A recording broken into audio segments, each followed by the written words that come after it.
Boa tarde. Bom, juro pra vocês que eu não estou aqui para falar de política, mas sim de políticas públicas, tá? O que eu vim falar hoje aqui um pouquinho é sobre as crianças que estão entrando na escola. Nós estamos começando mais um ano e nós estamos tendo uma demanda muito grande de crianças com deficiências, com crianças que têm comorbidades, que têm condições genéticas diferenciadas, as crianças atípicas, né? E nós estamos recebendo várias nas escolas. E isso faz parte da política pública, porque eu não sei se vocês sabem, mas essas crianças, elas têm que estar matriculadas obrigatoriamente até os 17 anos, seja numa escola regular, ou seja numa PAI, ou qualquer outra fundação. Obviamente, a gente sabe que as APAES estão com uma demanda muito grande e essas crianças elas estão vindo para a rede regular, que é um direito delas. Então, nós estamos lá para acolher e para fazer o melhor que a gente pode.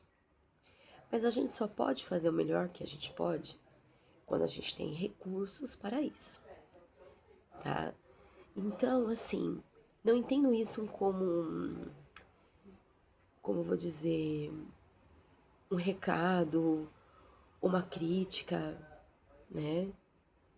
Que poderia ser uma crítica social, óbvio.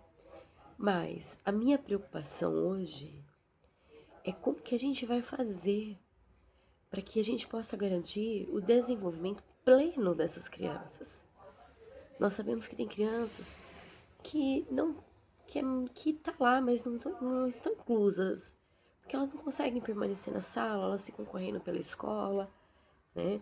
Elas se colocam em perigo e para essas tem sim um profissional de apoio, porque é essencial que tenha, né, esse profissional.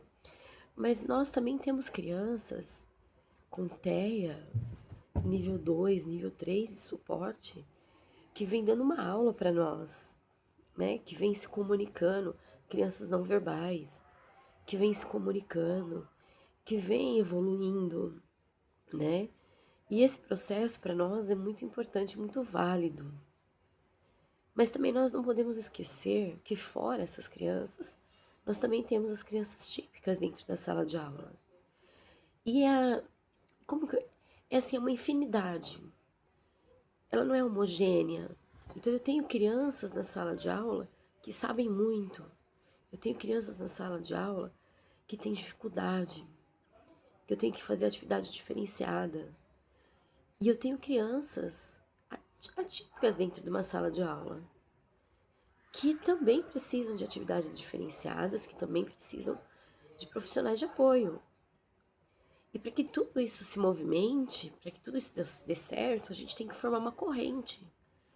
E essa corrente, ela não pode se soltar. Então, ela tem que ser a prefeitura, o professor, o coordenador, o diretor, a família, né? Que a família ela tem que entender também, até para a criança se desenvolver, quais são os limites dessa criança, o quanto que ela precisa de terapia para ajudar dentro de uma sala de aula, né? Então, assim, a gente fica muito feliz quando a gente vê, assim, que tem crianças que aprendem a ler, crianças que têm dificuldade para ler, e quando a gente vai ver numa atividade matemática, ela deu de 1.000 a 0. Na gente, não é em outro aluno, não, é na gente. Quando a gente pergunta e ela fala o que ela fez, caramba, né? Então, nós estamos tratando de pessoas neurodivergentes que têm habilidades e que essas habilidades têm que ser desenvolvidas de uma forma plena. E quando essa corrente ela se quebra e algum elo aí se abre, essa criança vai ter prejuízos. Quando ela poderia estar lá na frente, ela poderia já ter acabado com ecolalia, ela poderia já estar alfabética, né? Ela poderia estar fazendo mil outras coisas já e ela não está. Por quê? Porque falta essa pessoa que consiga ficar do lado dela e dar esse suporte. Porque o professor com 25, 26 alunos dentro da sala de aula, por mais que ele tente, ele não consegue. Ele pode ter boa vontade, mas ele não consegue. Então a gente precisa ter a parte da terapia.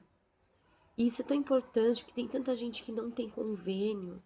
E como é a importância de uma TO, de uma psicopedagoga, de uma psicóloga, de uma fono, porque tem criança que escreve errado, porque ela escreve como ela fala. Então tudo isso poderia ser solucionado. A gente sabe que o Brasil tem N problemas e a gente está longe de ser o país ideal, né? Mas a gente tem que começar de algum lugar. Não dá simplesmente pra gente cruzar o braço e falar assim, deixa seguir. Sabe por quê? Porque tem profissões que dá pra gente falar assim, ah, vamos fazer como dá, né?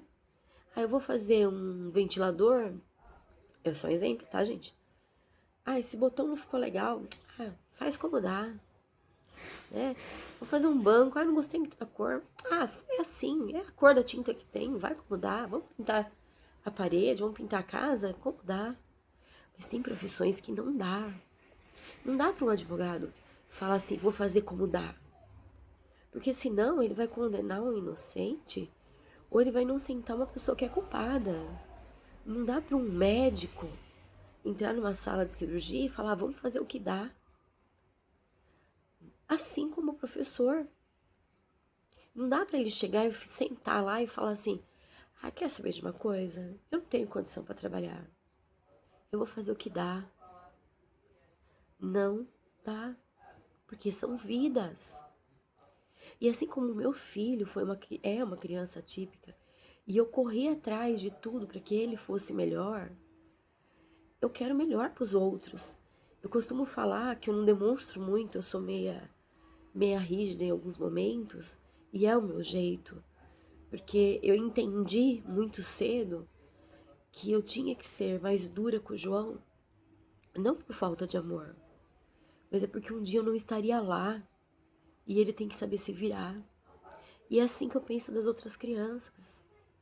Quanto mais autônomas elas for, quanto mais elas puderem fazer por elas mesmas, melhor vai ser para elas.